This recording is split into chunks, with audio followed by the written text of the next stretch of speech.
Hello everyone, this is me Sadia है और मैं आपके लिए लेके आई हूँ एक और रीडिंग जो कि होगी for who ever needs it. Topic reading का रहेगा उन लोगों के लिए जो जानना चाहते हैं कि क्या आपका पर्सन कभी भी आपको चूज़ करेगा, हाँ या ना। अगर ऐसी सिचुएशन चल रही है जहाँ पर आपको डाउट होता है कि जहाँ पर आपका पर्सन शायद आपके लिए स्टेप ले पाता है या नहीं ले पाता, क्या वो आपको चूज़ करता है, अगर वो थर्ड पार्टी सिचुएशन में है तब भी अगर आप ये सब जानना चाहते हो तो सब के लिए ये रीडिंग देख सकते हो। जो भी सर्कमस्टांसेस में आपको लगता है कि उसको किसी को चूज़ करना है, या तो उसकी फैमिली को या फिर आपको, और आप जानना चाहते हो कि क्या ये पर्सन आपको चूज़ करेगा कभी, हाँ या ना, तो उसके लिए रीडिंग आप चेक कर सकते हो। इस रीडिंग में हम आपके लिए डिवाइन गाइडेंस भी पुल आउट करेंगे, सो स्टे ट्यून्ड। और रीडिंग शुरू करने से पहले रिमाइंड करवा दूं कि ये एक जनरल रीड है, सबके साथ मैच कर भी सकती है और नहीं भी। सो जो बातें, जो मैसेजेस मैच करते हैं आप उन मैसेजेस को पिक करो और बाकी सबको छोड़ दो। अगर आप पर्सनल रीडिंग्स चाहते हो पेपॉल से इजी पैसे से पेमेंट कर सकते हो, सिर्फ तभी रीच आउट करो ताकि आपका भी टाइम वेस्ट नहीं हो और मेरा भी। So let's dive into the read and let's find out कि क्या ये पर्सन कभी भी आपको चूज़ करेगा, हाँ या ना।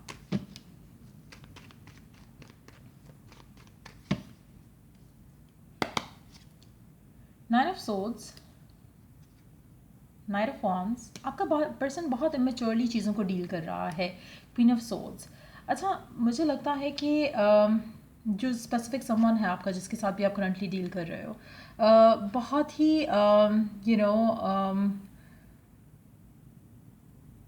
एक उनको स्ट्रेस होता है कनेक्शन की सिचुएशन को देखकर, और जिस तरह के भी सर्कमस्टांसेस से आप डील कर रहे हो, they do have the tension कि किस तरह से सॉर्ट आउट करना है, but at the same time कोई भी उनके माइंड में उस तरह से एक सॉलिड डिसीजन लेने जैसा कुछ भी नहीं आता है। मुझे नहीं लगता कि आपका पर्सन मेच्योरली चीज़ों को देखना चाह रहा है या देख भी रहा है।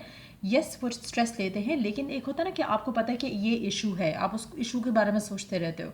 एंड एक होता है कि आप उस इशू के बारे में सोचते हो एंड आप सोचते हो कि आपको रिजॉल्व कैसे करना है। सो वहाँ पे आपका पर्सन नहीं जाता, उसको इश्यूज ज़रूर दिखते हैं, उसको वो ब्लॉकेजेस ज़रूर दिखते हैं, लेकिन किस तरह से उनको डील करना है उसके लिए कोई सॉलिड स्टेप मुझे आपका पर्सन लेता दिख नहीं रहा। सो डेफिनेटली हार्ड टाइम रहेगा आपके पर्सन के लिए कि वो आपको चूज़ करे या आपके साथ जो कनेक्शन है उसको परसू करे। बहुत ज़्यादा ब्लॉक्स हैं इस पूरे रास्ते में, इसका जो आपकी तरफ बढ़ना है ये ईजी नहीं है। That's for sure. ये मैं नहीं कह रही हूँ कि आपका पर्सन आपसे झूठ बोल रहा है कि वो सिचुएशन नहीं कर सकता, अपने अपने हक में बेहतर नहीं कर सकता।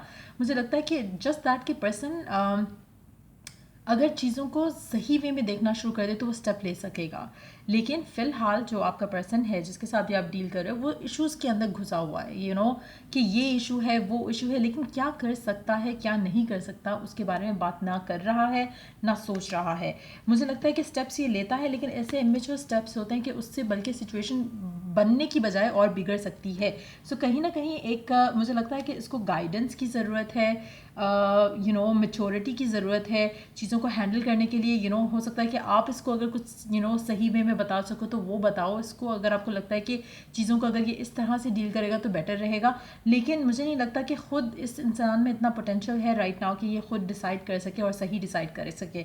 सो कहीं ना कहीं अगर आप इसको थोड़ा गाइड करते हो तो वो आपके कनेक्शन के लिए बेहतर रहेगा। लेकिन मुझे लगता है कि this is going to be a hard one.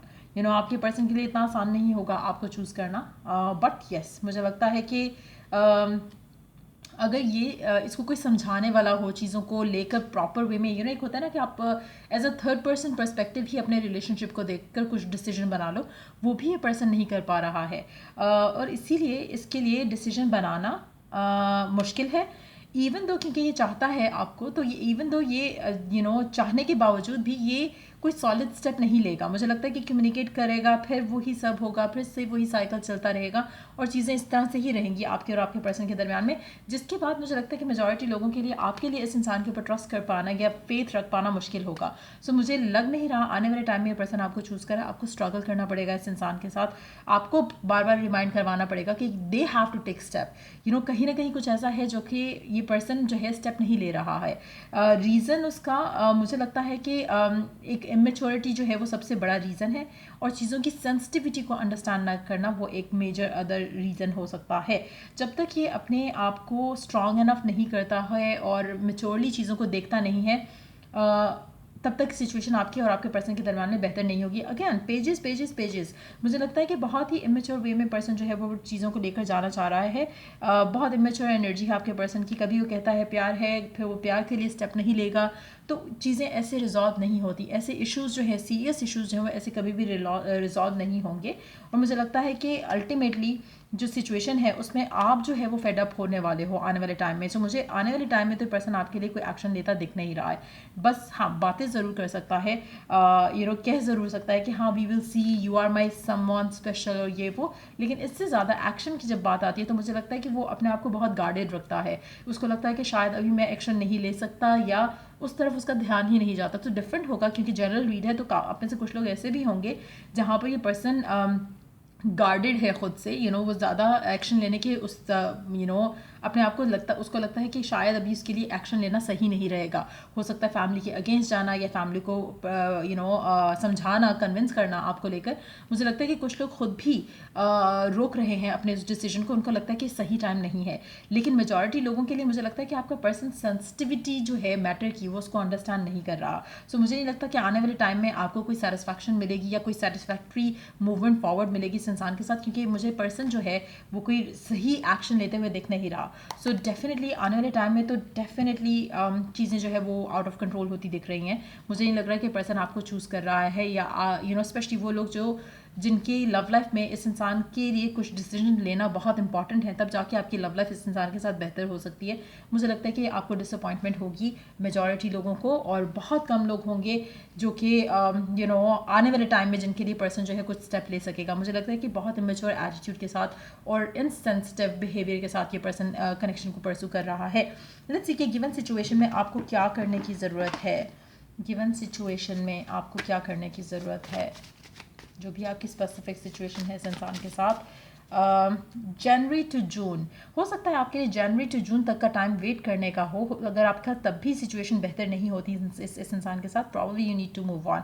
इसको 6 महीने का टाइम और दो. अगर ये पर्सन कुछ कर पाता है आपको लेकर, कनेक्शन को लेकर, देन गो अहेड. अगर नहीं कर पाता तो मुझे लगता है कि आपके लिए मूव ऑन करना शायद बेहतर रहेगा. लेट्स सी और क्या डिवाइन गाइडेंस है आपके लिए. और हो सकता है जनवरी से जून तक का टाइम आपके लिए वैसे भी सिग्निफिकेंट हो काफ़ी. डिवाइन टाइमिंग इज़ वर्किंग, सो आपको ज़्यादा स्ट्रेस आउट होने की ज़रूरत नहीं है. Just go with the flow.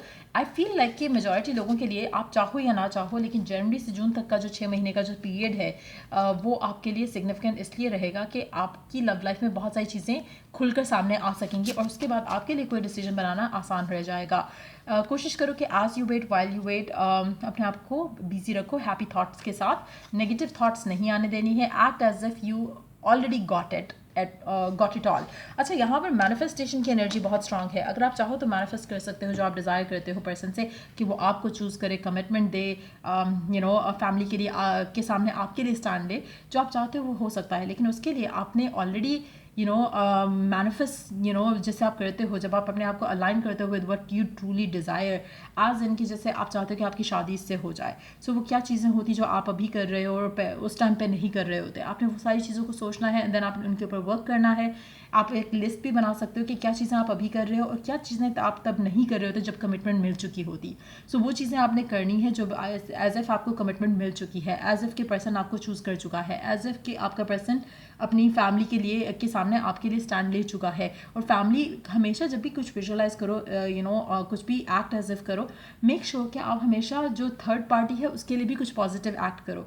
जैसे कि अगर आप फैमिली इन्फ्लुएंस बन रही है और नेगेटिविटी फैमिली की तरफ से आ रही है, रुकावट फैमिली की तरफ से आ रही है, मेक श्योर कि फैमिली हैप्पी है आपके कनेक्शन को लेकर. इस तरह से विजुअलाइज करो कि सब कुछ हैप्पीली हो रहा है. So again try and have faith, और चीज़ें ऑटोमेटिकली आपके हक में बेहतर होना शुरू हो जाएंगी. लेकिन मुझे लग रहा है कि करंट सर्कमस्टांसेस में आपका भी, जैसे मैंने पहले कहा, मुझे लगता है कि आपका भी पॉजिटिव रह पाना शायद थोड़ा मुश्किल हो जाएगा आपके लिए. बट आप अगर कोशिश करो तो स्टिल चीज़ें आपके हक में बेहतर हो सकती हैं. सो ये थी रीडिंग आप लोगों की. अगर आपको हेल्प किया हो, गाइड किया हो, तो लाइक शेयर सब्सक्राइब जरूर करो. टिल द नेक्स्ट रीडिंग आप लोगों के लिए टेक केयर एंड बाय.